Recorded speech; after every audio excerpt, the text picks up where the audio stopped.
नमस्कार, मैं हूं दिबांजलि मोइत्रा। संगीत की दुनिया में जितने ट्रेंड सेट हुए हैं उनमें से बहुत से लता जी की बदौलत है।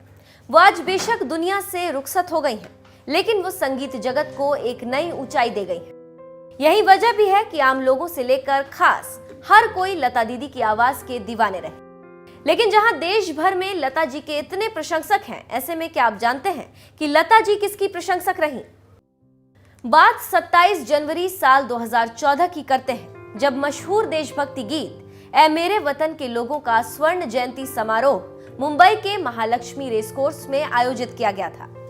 हालांकि कवि प्रदीप के लिखे इस गीत को लता जी ने 27 जनवरी 1963 को भारत के पहले प्रधानमंत्री पंडित जवाहरलाल नेहरू के सामने सबसे पहले गाया था, जिसके बाद इस गीत के स्वर्ण जयंती समारोह में लता ने इस गीत को ऐसे गुनगुनाया कि वहां बैठे बड़े बड़े दिग्गजों की आंखें नम हो गईं। इस मौके पर भारतीय जनता पार्टी के प्रधानमंत्री पद के दावेदार नरेंद्र मोदी भी इस समारोह में मौजूद रहे। तब मोदी देश के प्रधानमंत्री नहीं बने थे और उस दौरान लता जी के मुंह से इस गीत को सुनकर वो भी भाव विभोर हो गए थे। उस समय लता जी ने मंच से मोदी के लिए भाई शब्द का प्रयोग किया था और कहा था कि वो ऊपर वाले की शुक्रगुजार हैं, जिनके कारण उन्हें मोदी जी से मिलने का मौका मिला। उनमें पीएम बनने के सारे गुण मौजूद हैं। लता जी की इच्छा थी कि नरेंद्र भाई देश की कमान संभाले, भारत के प्रधानमंत्री बने, जिसके बाद 2014 में उनके मन की इच्छा पूरी भी हो गई और मोदी देश के पीएम बन गए, जिसके बाद भी दोनों के बीच संवाद बना रहा।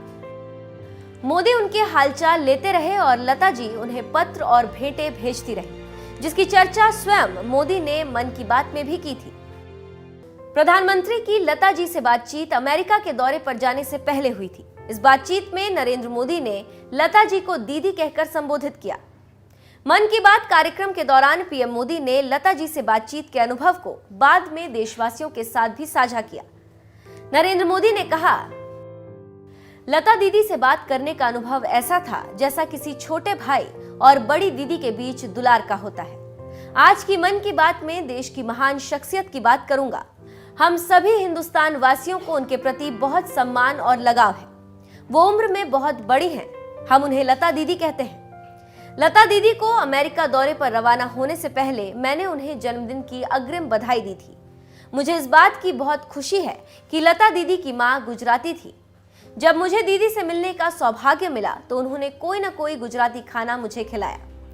लता दीदी ने अगली मुलाकात में फिर से गुजराती खाना खिलाने का वादा भी किया। प्रधानमंत्री नरेंद्र मोदी और लता मंगेशकर के बीच बड़ी बहन और छोटे भाई का जो रिश्ता रहा, वो समय समय पर सामने आता रहा और वास्तव में ये एक अपनापन ही था जो इस तरह से एक दूसरे को अपनों के प्रति चिंता और स्नेह की डोर से बांधे हुए था।